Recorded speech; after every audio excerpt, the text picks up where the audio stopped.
నమస్తే. నేను మీ కుప్ప పద్మిని. ఇన్నాళ్ళు మీ సపోర్ట్‌ని నాకందిస్తూ, మీ ప్రేమని నాకందిస్తున్న ప్రతి ఒక్కరికి కృతజ్ఞతలు. ఇప్పుడు చూడబోతున్న ఈ వీడియో కూడా ఖచ్చితంగా మీకు ఉపయోగపడుతుంది. లైక్, షేర్ అండ్ సబ్స్క్రైబ్ చేసి మీ ఇష్టాన్ని, అలాగే మీ సపోర్ట్‌ని నాకందించండి. అలాగే ఈ వీడియో పట్ల మీ అభిప్రాయాన్ని కామెంట్ సెక్షన్‌లో కామెంట్ చేసి నాకు తెలియజేయండి.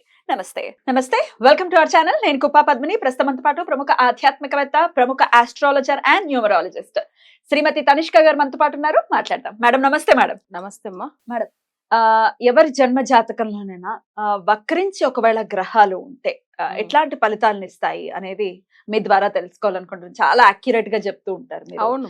అయితే ఏ గ్రహం అయినా, అది గురు గ్రహం అయినా, గురువు అయితే చాలా మంచి గ్రహం కాబట్టి అవును. వక్రించినా పర్వాలేదు అనేది వింటుంటాం. నిజమేనా? అసలు ఏ గ్రహమైనా వక్రిస్తే ఎట్లాంటి ఫలితాలు ఉంటాయి? ఓకే అమ్మా. అంటే వగ్రం అనేటప్పుడు ఫస్ట్ జనులకు వగ్రం అంటే ఏంది అనేది కూడా తెలియాలి కదా. సో ఆ విషయం వచ్చేసరికి వగ్రం అంటే ఇప్పుడు అంటే మనకు సూర్యుడి దగ్గర వచ్చిన ప్రతి గ్రహాలు ఆ కిరణాలు తీసుకుని అది తిరుగుతూ ఉంటాయి. బట్ ఇక్కడ పవర్ రావాలి అంటే ఎవరు కావాలి? సూర్యుడు కావాలి.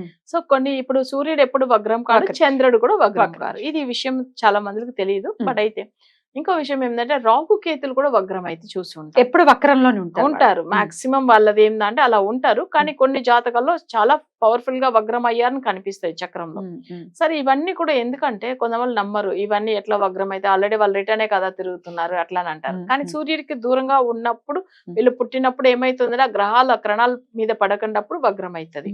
ఇప్పుడు గురు గ్రహం అనుకోండి. గురు అంటే జనరల్ గా వచ్చి శుభగ్రహం, శుభగ్రహం ఆయన వచ్చి మంచిగా ఉండి ఆయన దశ కేంద్రంలో ఉన్నప్పుడు ఆయన దశ జరుగుతుంది, చాలా బాగుంది అట్లా అని చాలా మందిలో అనుకుంటారు. ఇప్పుడు నా దశ బాగుందండి, నేను పంతుల దగ్గర చూపించాను, లేదా బయట వాళ్ళ దగ్గర నేను చూపించాను, ఒక జ్యోతిష్యం చెప్పే వాళ్ళ దగ్గర వెళ్ళాము చూపించుకున్నాము అని అంటారు కామన్ గా. బట్ ఎవరైనా కానీ మేము జాతకం చెక్ చేసుకున్నాము, పంతులనే కాదు కామన్ గా అందరి దగ్గర చెక్ చేసుకున్నాము. సో బట్ అయితే బాగుంది అని చెప్పారు. కానీ మీరు ఒక్కటే మేడం నాకు ఇట్లా ప్రాబ్లం ఉంది అని చెప్తున్నారు, అయితే కానీ మీరు చెప్పిందే నిజమని అంటారు. అసలు ఎందుకంటే జాతకం డైరెక్ట్ మనం చూసేటప్పుడు గ్రహాలు కేంద్రంలో ఉన్నప్పుడు బాగుంటుంది అని అనిపిస్తుంది. కానీ ఆయన వగ్రం అయ్యాడా లేదా అని చెక్ చేయాలి. అసలు వగ్రం అయి ఉన్న గ్రహం, ఇప్పుడు నిన్న కూడా ఒక మేడం మాట్లాడారు వాళ్ళ బాబు గురించి తెలుసుకోవాలని. సో ఆ బాబు చక్రం చూడండి, అసలు యాక్చువల్ గా తనకేందంటే మేష లగ్నము. బట్ ఆయన జాతక పరంగా ఎలా అయిపోయిందంటే లగ్నంలో గురువు ఉన్నాడు, బట్ వగ్రం అయి ఉన్నాడు. మేష లగ్నానికి యోగకారకుడు గురువు కూడా. అంటే జనరల్ గా గురువు వచ్చి 9th 12th లాడైతాడు, కానీ కేంద్రంలో ఉన్నప్పుడు చాలా మంచి చేస్తాడు. కానీ గురు ఏమయ్యాడంటే వగ్రం అయిపోయాడు. సో ఆ గురు వగ్రం అయిన దాని వల్ల వాళ్ళకి ఏమైందంటే అసలు వాళ్ళ మైండ్ సరిగా పనిచేయలేదు. అంటే వాళ్ళకు ఒక స్టడీ మీద ఇంట్రెస్ట్ లేకుండా పోవడము, అవి కాకుండా ఏంటంటే ఫ్యామిలీ మీద అస్సలు అఫెక్షన్ లేకుండా పోవడము, తర్వాత అంతా చాలా టోటల్ గా. ఇంకొకటి ఏంటంటే ఎక్కువ డిప్రెషన్ కి వెళ్ళిపోయాడు ఆయన. సో దీనికి ఏంది రెండు రీజన్. ఒకటి గురు దశ జరుగుతుంది, గురు ఆల్రెడీ వగ్రమై లగ్నంలో ఉన్నాడు. లగ్నం అంటే బ్రెయిన్ సంబంధించింది, అక్కడ ప్రాబ్లమ్స్ వస్తుంది. అంటే అంత ఆలోచనలు అంతా నెగిటివ్ గా ఉంటుంది తనకి. సో అది ఒకటి. నెక్స్ట్ ఆ గురు వగ్రం అయి ఉండి ఆ దశ జరుగుతున్నప్పుడు ఆల్రెడీ గురు దశలో సూర్యుడు శుక్రుడు శత్రువులు అవుతారు.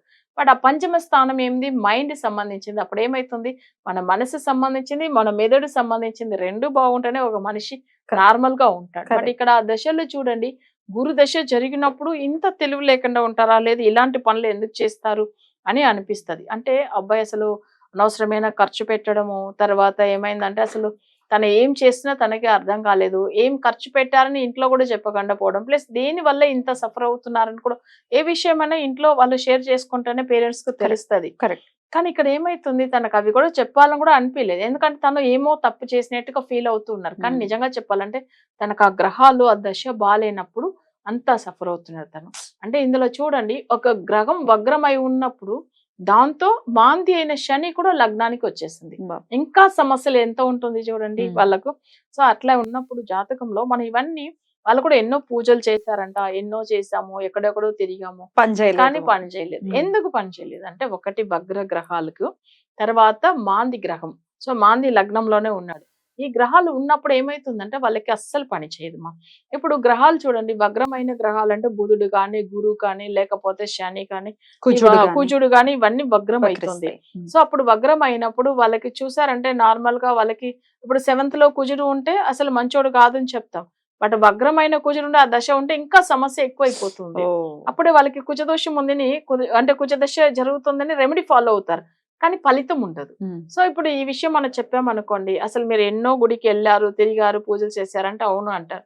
కానీ అసలు ఇక్కడ ఎందుకు వాళ్ళకి పరిష్కారం అందట్లేదు అంటే, వగ్రం అంటేనే చాలా పవర్ఫుల్. మాందికి ఈక్వల్ గా ఉండేద్దా వగ్రం కూడా. సో అప్పుడు మాంది గ్రహం అస్సలు దానికి కరెక్ట్ అయిన రెమెడీ చేయకపోతే అసలు అంటే వాళ్ళకి ఆ ఫలితం ఉండదు. ఓకే, మనం ఏం చేస్తాము ఇక్కడ ఈ వగ్రమైన గ్రహాల గురించి జనరల్ గా తమిళనాడులో టెంపుల్ ఉంటుంది, వగ్రకాళి అమ్మని ఒకటి ఉంటుంది అమ్మవారు. ఎక్కడ మేడం టెంపుల్? అది వచ్చి ఏంటంటే మనకు జనరల్ గా తమిళనాడులో విழுப்புరం దగ్గర ఉంటుంది. అంటే విழுப்புరం అంటే మనం అసలు వగ్రకాళి అమ్మని టెంపుల్ టైప్ చేస్తేనే ఎట్లా సెర్చ్ చేస్తేనే మనకు దొరుకుతుంది. సో అక్కడ వెళ్ళవచ్చు అనమాట. అక్కడికి అమ్మవారిని దర్శనం మార్పు ఉంటుంది. ఆ అమ్మవారికి ఏంటంటే మధ్యాహ్నం 12 ఒక ఆరతి ఇస్తారు. ఆ టైమింగ్ లో కూడా వెళ్ళొచ్చు. ఆ టైం చాలా మంచి పవర్ఫుల్ టైం. సో కరెక్ట్ 12 ఇస్తారనమాట అమ్మవారికి. అవి కాకుండా ఏంటంటే అమావాస్య టైమింగ్ లో చాలా బాగా పూజలు చేస్తారు. సో ఆ వగ్రకాళి అమ్మని టెంపుల్ కి వెళ్ళినా కూడా అక్కడ కూడా ఆ అమ్మని మంచిగా పూజలు చేసుకుంటాం. ఏదైనా కొన్ని విషయాలు మొక్కుని వచ్చి తర్వాత ఫాలో అవుతే ఈ వగ్రమైన గ్రహాల గురించి వగ్ర దోషం నివృత్తి అవుతుంది. అవును, వగ్రం అనేది ఏంటంటే చాలా పవర్ఫుల్ గ్రహం వగ్రం అంటాం. అంటే మనం కూడా చూడండి, అబ్బాయి ఎందుకు ఇలా మాట్లాడుతున్నాడు, ఈయన వగ్రం అయినాడు అట్లా ఒక మాటగా అంటారు చూడండి. కొన్ని దేవతలు కూడా ఉగ్రమైన దేవతలు అంటాం. అంటే వగ్రము ఉగ్రం రెండు ఒకటేలాగా ఉంటుంది. సో బట్ అయితే కానీ మన ఈ వగ్రం అనేటప్పుడు ఆ వగ్రకాళి అమ్మవారికి పూజలు చేయడము మంచిది. అమావాస్య టైమింగ్ లో వెళ్ళి చేసుకోవడం ఇంకా మంచిది. రైట్. సో అది నెట్ లో సెర్చ్ చేస్తే దొరుకుతుంది. తమిళనాడులో ఉంటుంది వగ్రకాళి అమ్మన్ టెంపుల్ అంటేనే వస్తుంది. ఒకవేళ మీరు రెమెడీస్ ఇవ్వాలంటే ఎట్లాంటి రెమెడీస్ ఇస్తారు? మన ఇచ్చేది వచ్చి వశీకరణ పూజలు. ఈ వక్ర గ్రహాలకు కూడా ఇట్లా ఎందుకంటే కంట్రోల్ కాదు. లేకపోతే మీరు నార్మల్ గా ఇప్పుడు చాలా మంది చూడండి, ఇప్పుడు గురు వగ్రము డైరెక్ట్ గురుకి వెళ్ళి పూజ చేస్తే ఇంకా సమస్యలు ఎక్కువ అవుతుంది, చేయకూడదు. ఇప్పుడు శని మాంది గ్రహం అదే లగ్నంలోనే ఉంది వాళ్ళకి. సో డైరెక్ట్ శనికి వెళ్ళి చాలా మంది చూడండి, శనికి వెళ్ళి పూజలు చేసుకుంటే ఉంటారు, అభిషేకం చేస్తామంటారు. అందరికి శని అసలు పూజలు చేసిన సమస్యలు ఎక్కువ అవుతూ ఉంటుంది. కొంతమందికి శనికి వెళ్ళి అసలు తైలాభిషేకము, ఆయనకు వచ్చి నువ్వులతో అర్చన, లేకపోతే నువ్వులతో కూడా అభిషేకం చేస్తారు, అన్ని చేస్తారు. సో ఇవన్నీ కొన్ని జాతకాలకు సెట్ అవుతుంది. కొన్ని జాతకాలకు గురు గ్రహానికి అసలే వెళ్ళవద్దని అంటాను, అది శుభగ్రహమే కానీ వెళ్ళవద్దని చెప్తాను. శని కొంతమందికి సెట్ అవుతుంది పూజ చేయడానికి. అట్లా అంటే వాళ్ళ చక్రాన్ని పెట్టి వగ్రమైన గ్రహాలకు డైరెక్ట్ గా గ్రహాలకు పూజ చేయకూడదు. నెక్స్ట్ మాంది గ్రహానికి చేయకూడదు. సో మాంది గ్రహం సపోజ్ సింహరాశిలో మాంది ఉన్నాడు, సూర్యుడికి పూజలు చేయకూడదు. వాళ్ళు చేస్తే ఇంకా సమస్యలు ఎక్కువ అవుతుంది. అవన్నీ చూపించుకుంటేనే తెలుస్తుంది, ఎలా పడితే అలా చేసేసుకోవడం అస్సలు కరెక్ట్ కాదు. కొంతమంది చూడండి ఇంట్లో పూజలు పెట్టుకుంటానే ఏదో సమస్య వస్తుంది భయపడుతూ ఉంటారు, చేయరు చూడండి వాళ్ళు. సో ఏదన్నా పర్టికులర్ గా ఇప్పుడు ఒకరికి ఏం చేస్తారంటే వినాయక చవితి వస్తుందంటేనే వాళ్ళ ఇంట్లో ఏదో ఒక ఇన్సిడెంట్ జరుగుతుందని ఇట్లా నా క్లయింట్లు కూడా మాట్లాడి ఉన్నారు. భయం వేస్తుంది మేడం, అది ఎందుకో తెలియదు ఆ పర్టికులర్ టైమింగ్. అంటే వాళ్ళకి కేతుకు సంబంధించిన రిలేటెడ్ గా జాతకంలో ఏదో ఉంది. సో ఒట్టిగా అయితే ఆ సమస్య రాదు, సంవత్సరంలో ఇదే ఒక ఇష్యూ వస్తుందని అట్లా చెప్తూ ఉంటారు. అట్లా కూడా జాతకాల్లో వాళ్ళకి అలా ఉంటుంది. కానీ అప్పుల విషయం సాల్వ్ అవుతుందంటే కాదు. అందుకే వశీకరణం చేయివాలి. సేమ్ అలానే వగ్రగ్రహాలు కూడా వాళ్ళకి ఏంటంటే నడుస్తున్న దశ రీతిగా వాళ్ళు ఒకవేళ వగ్రమై ఉన్న గ్రహానికి డైరెక్ట్ పూజలు చేయకూడదు. సో అప్పుడు వగ్రానికి సరైన వశీకరణం చేయివాలి. లేకపోతే ఆ టెంపుల్ వెళ్ళి కూడా అక్కడ కూడా ఏంటంటే కొంచెం బాగా పూజలు చేసుకోవాలి. కొంతమంది ఏంటంటే వెళ్ళాము వచ్చాము అలానే కాదు, భక్తిగా మన కొన్ని మొక్కుని తర్వాత ఆ మొక్కుకు సంబంధించింది ఏదైనా చేయాలి అమ్మవారికి, తప్పకుండా రిజల్ట్ ఉంటుంది. రైట్ మేడం, చాలా చక్కగా వివరించారు madam. Thank you so very much. నమస్తే. నమస్తే అమ్మా.